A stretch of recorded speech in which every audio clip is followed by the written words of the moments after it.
선생님이 교실마다 돌아다니면서 한 교실에 들어가게 됐습니다. 그래서 학생들에게 이렇게 물었답니다.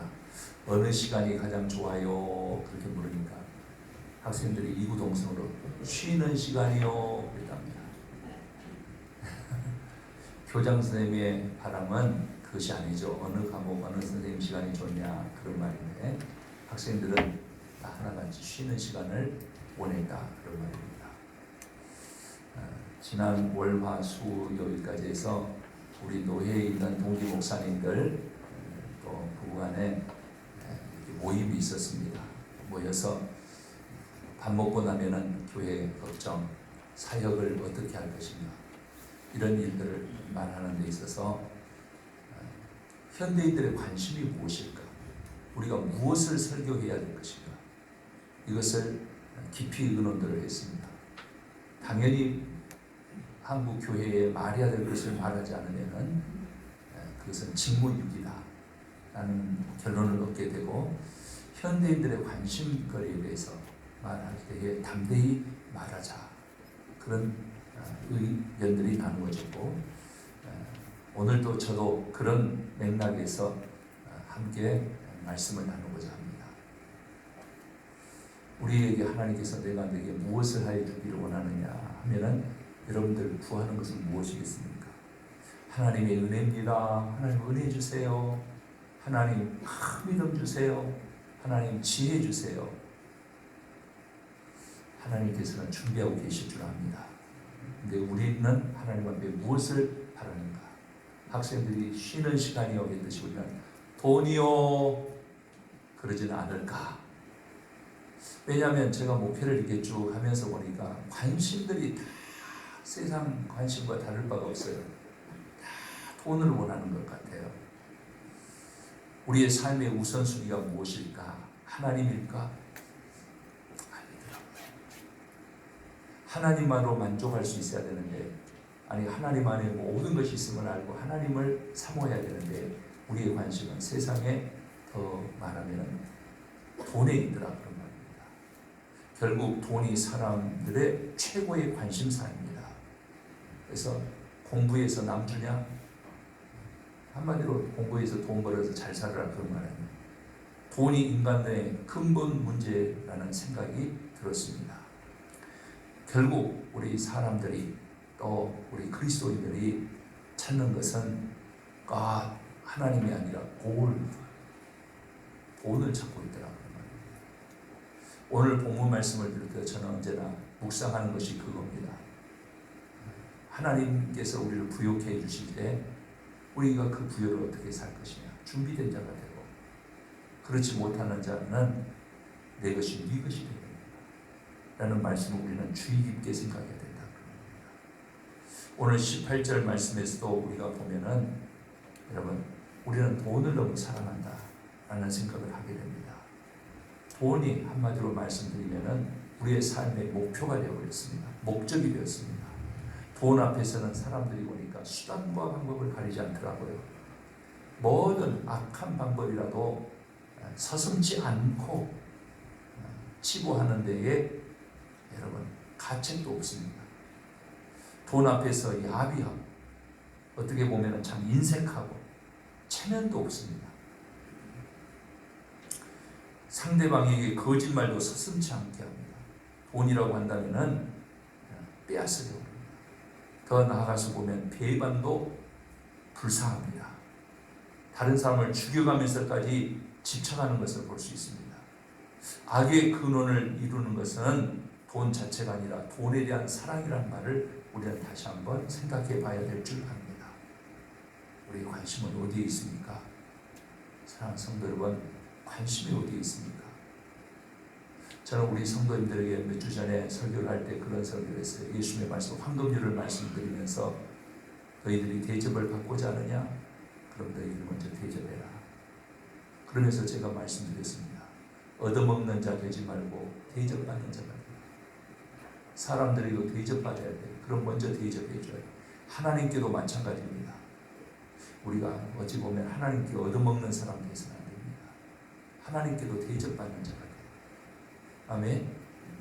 여러분 그렇지 않습니까? 우리는 대접받는 자가 돼야 돼요.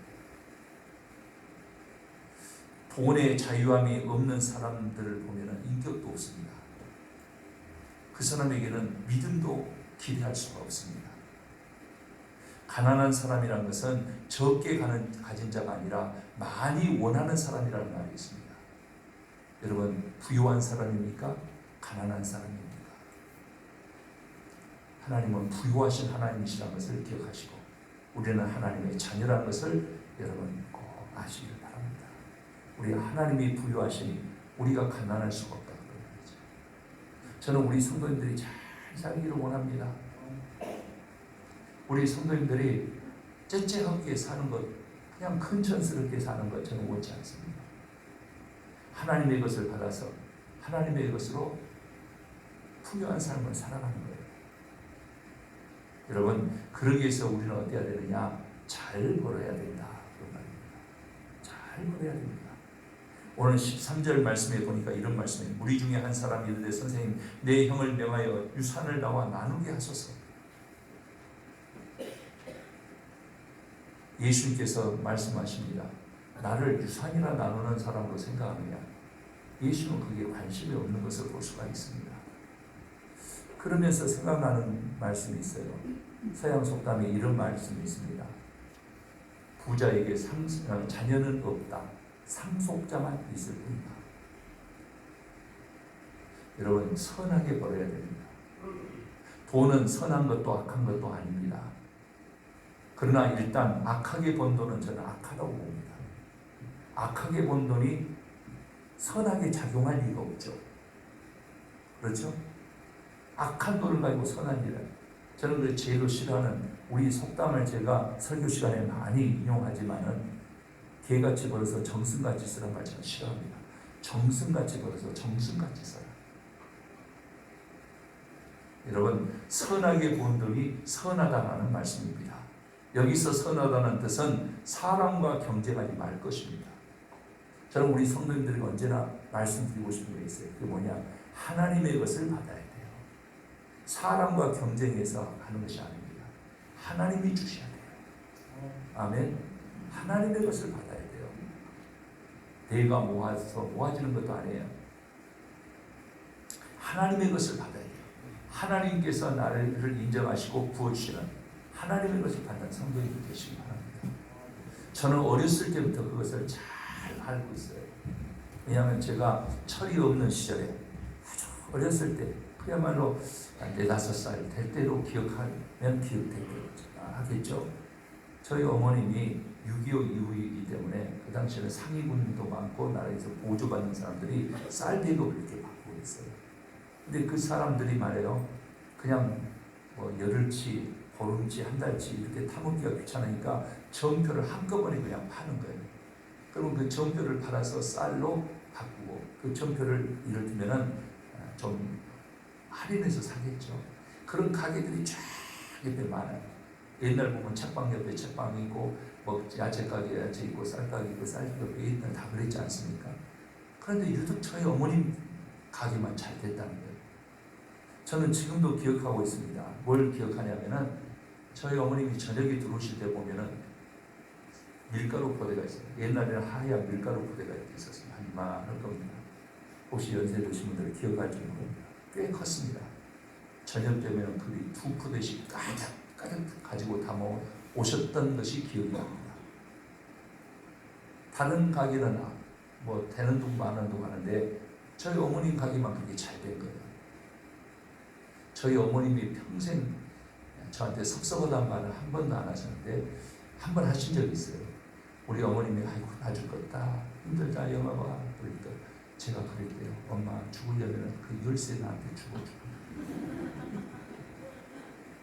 언제나 그 한복 입으셨는데 그 열쇠 꾸러미를 그 속에 돈이 가득 들었다는 걸 제가 알고 있기 때문에 제가 철없을 때였죠. 예. 그런데 그렇게 해서 교회 짓고 정말 좋은 일도 많이 하시고 그런데 한 번은 그런 생각이 들어요. 하나님 제가 더 잘 벌어서 더 잘 사용하겠습니다. 마음이 다 들어오니까 그때부터 딱 끊어지고 하나님의 축복이 끊어지고 잘 보셨던 것도 제가 기억하지만은 고통스러워한 것도 보았습니다. 우리 한국에는 농업사이기 때문에 삭공장 하면 잘 된다고 해서 삭공장 하다 많이 있고, 농사는 1년에 한 번 수확을 하지만 염전은 사시사철 수확을 해서 염전 사업하다가 많이 있고, 메추리알이 달걀보다 3배나 더 영양가에 대해서 메추리 공장하다 망하고, 그래서 저희 어머님이 나중에 빚 받으러 다니다가 고민하시는 것을 제가 봤어요.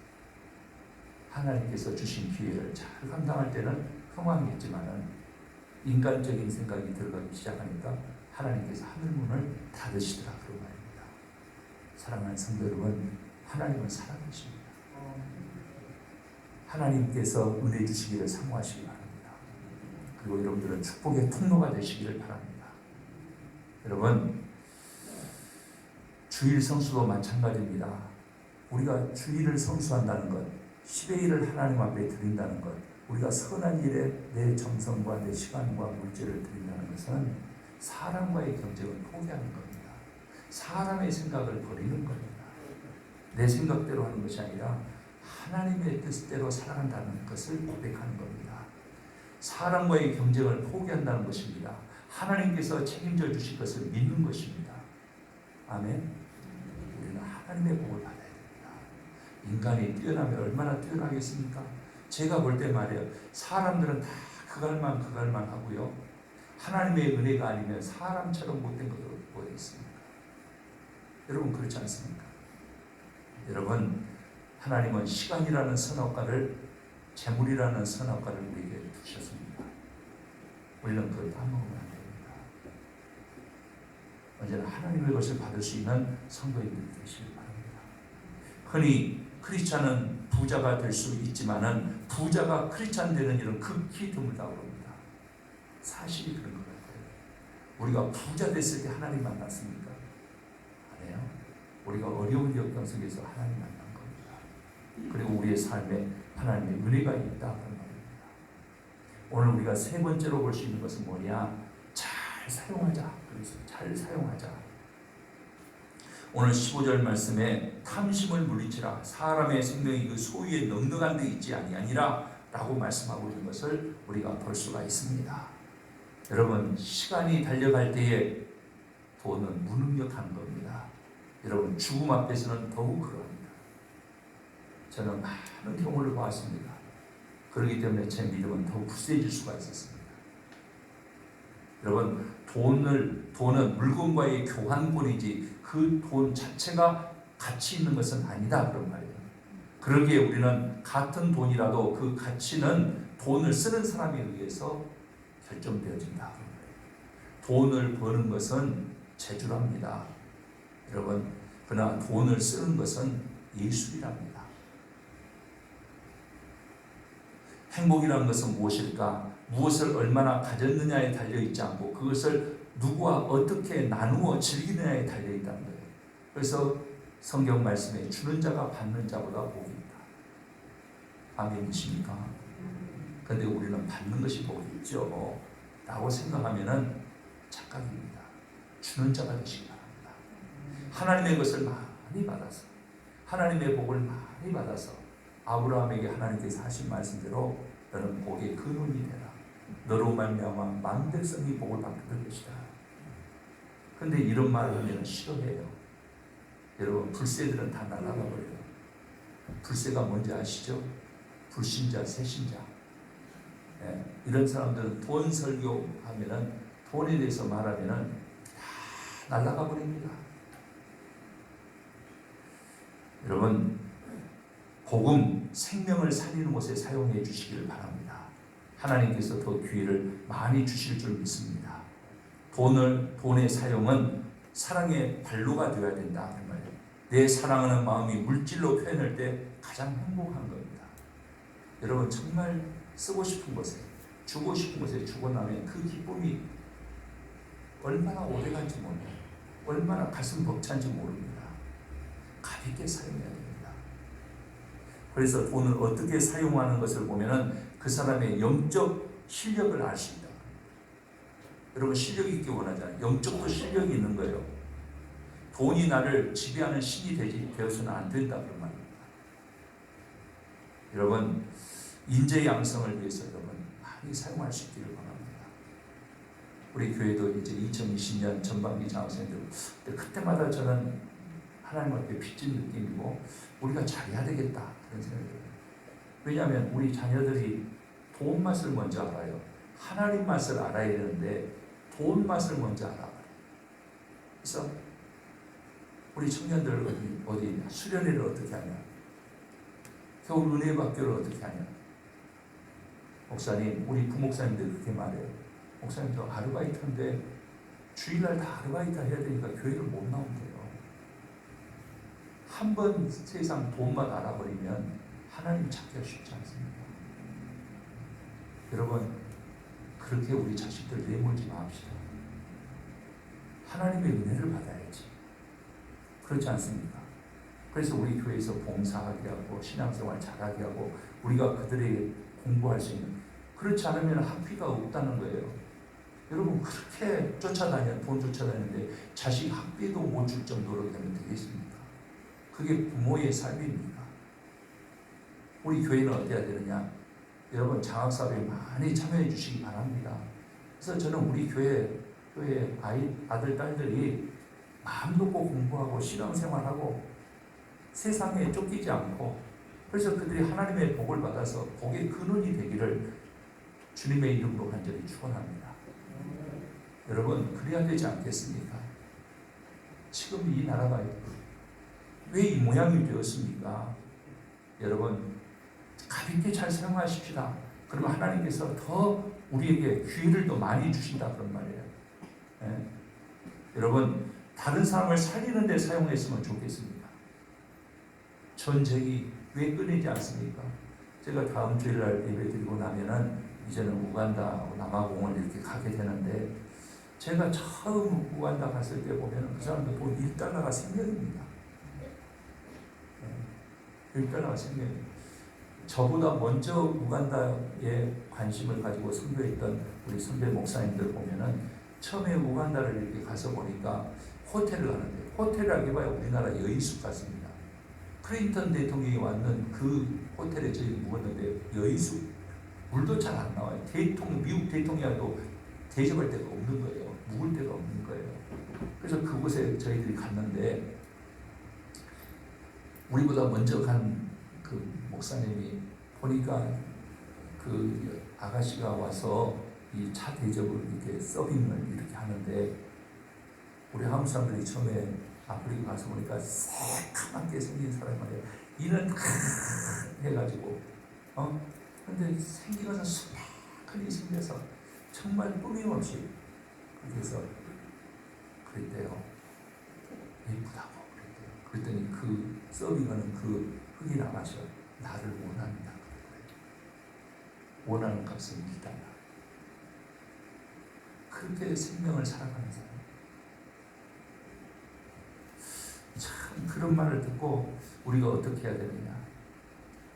제가 한참 아프리카 다닐 때에 그 사람들 보면은 말이에요. 1달러가 생명이에요. 손도 씻지 못해서 끈적끈적하고 오염된 물 먹고 말이에요. 지금도 그들을 보면 안타깝게 이루 말할 수 없습니다. 남편이 에이즈로 죽어요. 그러면 자기도 에이즈가 있다는 걸 알고 옆집 아저씨도 그 여자가 에이즈인 줄 알면서도 같이 사는 거예요. 그렇게 미개한 삶을 산다고. 아마 지금은 제가 다녀온 지 이제 3년이 벌써 됐으니까 여러분 많이 달라졌다고 그럽니다. 그러나 이번에 남아공 다리미 교회 같은 데 가기도 돼 있고 여러 가지 그 교회들을 돌아보고 그럴 텐데, 여러분들 우리가 할 일이 많습니다. 우리나라에도 아직 도와야 될 것도 많고 교회들도 그러고 저 북한도 그러고, 여러분 가볍게 사용하는 것을 여러분 계획하실 수 있기를 바랍니다. 주님의 교회가 이 일들을 잘 감당할 수 있도록 여러분들이 함께 힘을 모으실 수 있기를 바랍니다. 저는 언제나 그런 생각을 합니다. 예수님께 한 어린 아이가 드린 보리떡 5개, 물고기 2마리가 얼마나 큰 능력이 됐습니까? 얼마나 큰 능력이 됐습니까? 5,000명 여자와 아이를 빼놓고도 다 먹이고도 12망주가 남았다고 했어요. 이것이 예수님의 신비입니다. 예수님께서 하실 수 있는 능력입니다. 우리가 주님 앞에 겸손히 드려드릴 때에 우리 주님께서는 하십니다. 여러분, 많이 벌어서 내가 하겠다, 내 거니까 내가 내 마음대로 하겠다, 기뻐하지 않습니다. 여러분, 적은 것으로부터 시작하실 수 있기를 바랍니다. 순수함을 버리지 마시기를 바랍니다. 제자들의 삶이 얼마나 적은 삶이었습니까? 여러분, 그렇지 않습니까?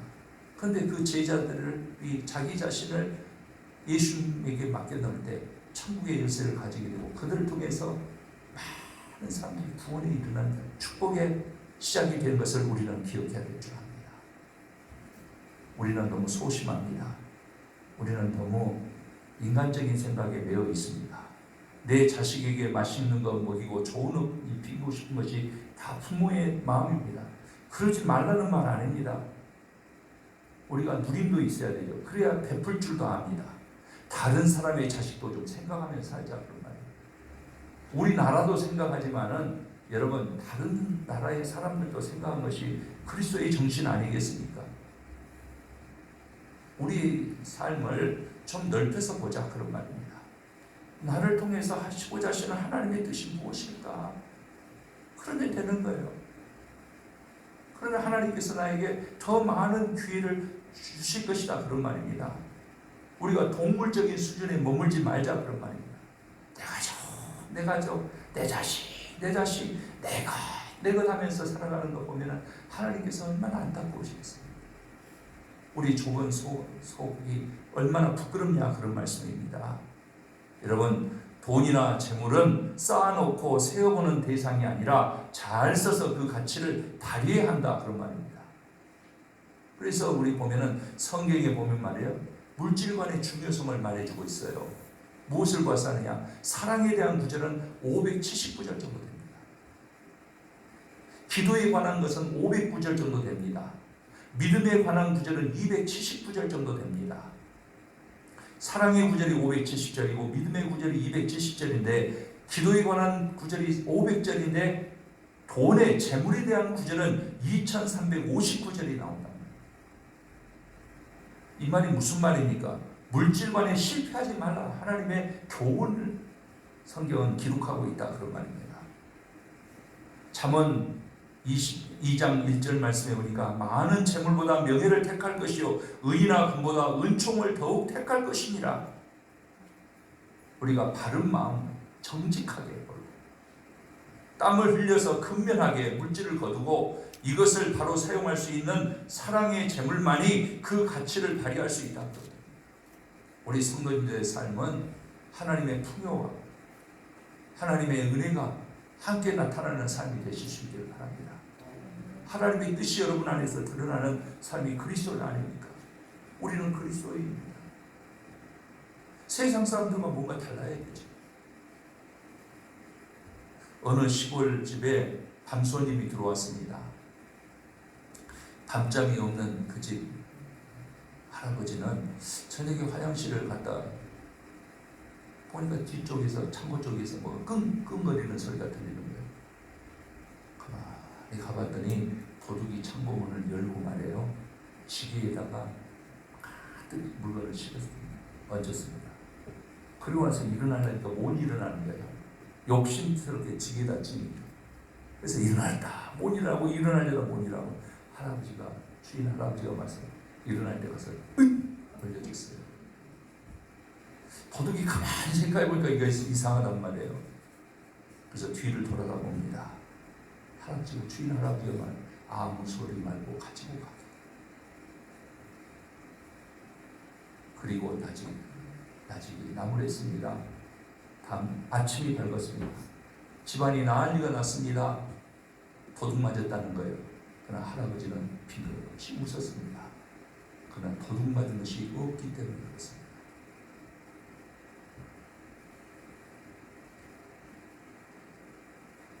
나는 선한 청직이라는 것을 항상 인식하십시오.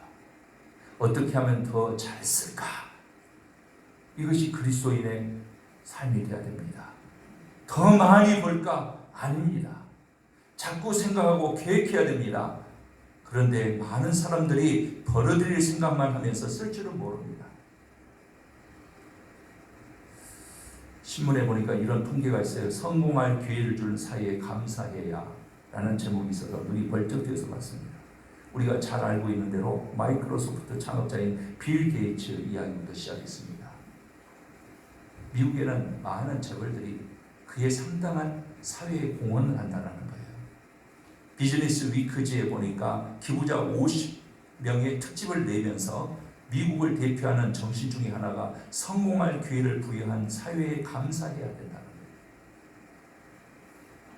돈을 벌어서 사회에 무엇인가 기여하지 않으면 존경받지 못한다는 것이 미국 자본주의의 정신이라는 말입니다. 처음에는 빌 게이츠 같은 사람도 벌충할 때 쓸 줄은 몰랐대요. CNN 창업자였던 테드 터너가 빌 게이츠를 만나서 기부의 마음을 주었다는 거예요. 그는 자기 재산의 60% 이상을 사회에다 내놓기 시작했습니다. 지역사회 부자들이 고급 스포츠 클럽이나 사교 클럽에 들어가려고 할 때도 가장 중요하게 체크하는 것이 뭐냐? 그가 얼마나 사회에 공헌했냐는 거예요. 우리 한국 사람들도 이제 미국 가서 벌 만큼 벌고 살 만큼 살게 되어서 미국 상류 사회에 들어가려고 할 때에 다 거절당한답니다. 왜 거절당하는가? 이유를 알아봤더니 한국 사람은 기부할 줄을 모른다. 그런 사람들하고 우리는 상대를 안 하겠다는 거예요. 저는 생각할 때 그런 생각이 들어요. 하나님 나라에서도 마찬가지입니다. 거부당할 것 같아요. 한국의 부자들은 자본주의 발전 단계에서 아직 주위 사람들에게 부를 과시하는 수준에 불과하다라고 결론되는 것을 저는 읽어보았습니다. 전도서 5장 13절 말씀에 내가 해 아래서 큰 태단되는 일이 있는 것을 보았나니 곧 소유주가 재물을 자기에게 해가 되도록 소유하는 그것이라. 이것이 해 아래서 가장 태단이다 그런 말이에요. 그런데 설교를 준비하면서 사울왕이 자꾸 생각나요. 사울왕은 어떤 사람입니까? 하나님을 잘 믿는 사람이었어요. 다른 사람보다 키도 크고 다른 사람보다 겸손하고 하나님께서 보시기에 참 미뻤어요. 그러니까 하나님께서 그에게 복을 주셔요. 이스라엘 왕으로 삼으셨어요. 잘 나갔어요. 그런데 한 번은 하나님께서 사울왕에게 말해요. 아말렉과의 전쟁, 이스라엘의 철차지 원수인 아말렉과의 전쟁에서 내가 승리하게 해주는데 첫 것은 하나님의 것입니다. 그래서 다 하나님께 드리라. 고르반이라는 거예요. 첫 것은 하나님. 고르반 드리라고 그랬어요. 근데 사울은 가만히 보니까 하나님의 것이 아깝단 말이에요. 그래서 다 숨겨놨어요. 사무엘이 왔어요. 사무엘이 와서 보니까 저기서 양의 울음소리가 들려요. 왕이시여, 저 소리가 무슨 소리입니까? 사무엘은 다 알고 있었어요. 사울의 그 마음을 알고 있었어요. 사울이 당황해서 말합니다. 내가 좋은 것을 하나님께 드리려고 숨겨놨습니다. 아껴놨습니다. 그때 사무엘이 말합니다. 왕이여, 순종이 제사보다 나은 겁니다. 순종이 제사보다. 하나님의 영이 사울에서 떠나버립니다. 하나님의 섭리에서 벗어난 사람, 그냥 하나님의 영이 떠나버리니까 어때요? 견딜 수가 없는 거예요. 악령에 시달린 거예요. 그래서 신접한 여인을 통해서 자기 미래를 묻고 그렇습니다. 그의 미래는 뭐였습니까? 최초의 자살자가 되는 것을 우리가 볼 수가 있습니다. 자기 생명을 버리게 된다, 그런 말입니다. 여러분, 사람은 세 가지 회심이 필요하답니다. 첫 번째가 가슴의 회심이요, 두 번째가 정신의 회심이요, 세 번째가 지갑의 회심인데 생각 밖에 지갑의 회심이 제일로 어렵다는 거예요. 여러분, 그래서 예수님께서 마가복음 10장 22절 말씀에서 너희가 하나님과 재물을 겸하여 섬기지 못하느니라. 여러분, 신광의 성도 여러분, 여러분들은 하나님을 선택하실 수 있기를 바랍니다. 하나님이 우리의 모든 것을 해야지. 하나님의 기대해야 돼요. 우리는 하나님의 인도하심에 힘입어야 돼요. 우리가 정신 바짝 차리고 살지 않으면 세상이 우리를 마음대로 가지고 노는 거예요. 세상에 우리의 마음을 빼앗겨서는 안 돼요. 우리의 마음은 딱 정해져 있어야 돼요. 중국에서 가장 태평성대가 언제냐라고 하면 다 사람들이 요순 시대, 요나라 순나라 시대라고 해요. 한 번은 요의 왕이 이런 말을 합니다. 신하들을 모아놓고 말해요. 해와 달이 나왔는데 횃불을 켜는 것은 우스운 일이다. 그렇죠? 비가 오는데 밭에 물을 준다는 것은 쓸데없는 일이다 하면서 허유라는 사람을 지적하면서 천자의 자리를 그에게 주려고 그럽니다. 그럴 때 허유라는 사람이 깜짝 놀라서 그렇게 말합니다. 세상은 요 임금이 잘 다스리는데 내가 왜 천자의 자리를 탐하겠느냐. 그러면서 그는 말합니다. 새는 숲속에 수많은 나무 가지가 있지만은 우리 질 나무는 한 가지만 선택한다. 큰 짐승이 강물을 마신다 해도 재회가 차면 그만인 것인데 나는 이대로가 있는 것이 좋겠습니다. 임금님이 나라를 잘 다스리는데 내가 왜 합니까? 끝내 천자의 자리를 사용했다고 합니다. 말씀을 정리합니다. 우리는 하나님의 자녀입니다. 오늘 이 자리에 있는 이유는 하나님의 자녀이기 때문에 있는 겁니다. 아멘. 우리는 하나님을 믿는 사람들입니다. 하나님께서 내 삶을 어찌할 수 있음을 기대하는 사람들입니다. 우리는 하나님의 소유된 백성입니다. 여러분, 천국을 이미 약속받은 사람들입니다. 즉 우리는 한없는 주의 축복을 받고 앞으로 받을 사람들입니다. 무엇이 부족합니까? 무엇이 우리에게 부족합니까? 얼마 전에 우리 기도 공부에서 저한테 글을 하나 써달라고 그랬어요. 그 글의 제목이 제가 평상시에 가지고 있는 거였어요. 그 제목이 뭐냐면은 제 목숨 깎아서 무엇에 쓰려고? 내 목숨 깎아서 여러분 무엇에 쓰려고 그러십니까? 우리 영적 고아가 되지 마십시다. 세상과 견주어서 삭막하게 살아가지 말자 그런 말입니다. 하나님의 백성답게 살자 그런 말이에요. 하나님께서 인도해 주시는 곳에서 하나님의 영광을 볼 수 있기를 바랍니다. 우리는 선한 청지기가 되어서 하나님의 것을 가지고 힘있는 삶, 선을 이루어가는 삶 살아갈 수 있는 우리 성도님들 되시기 바랍니다. 여러분, 하나님이 지금 우리를 보고 계십니다. 하나님께서 우리를 다 헤아리고 계십니다. 하나님께서 지금 우리의 삶 가운데 역사하고 계심을 여러분 믿으시면 아멘. 하나님의 마음으로 사십시다. 하나님의 뜻이 하늘에서 이루어진 것 같이 땅에서 이루어지기를 바라는, 그래서 하나님의 것을 받아서 하나님의 것으로 주고 승리하는 우리 성도님들 되시기를 바랍니다. 우리의 삶 속에서 하나님의 의가 넘쳐나기 때문에 하나님께 감사가 있는, 언제나 감격 속에서 살아가는, 우리 주변을 살리는 하나님의 뜻을 이루어낼 수 있는 복된 성도님들의 삶이 되시기를 주님의 이름으로 간절히 축원합니다. 기도드리겠습니다. 아버지 하나님 감사합니다. 우리가 무엇이 한데 오늘 또 참아주십니까? 우리를 아직도 기대하고 계십니까? 말씀하여 주시니 감사합니다.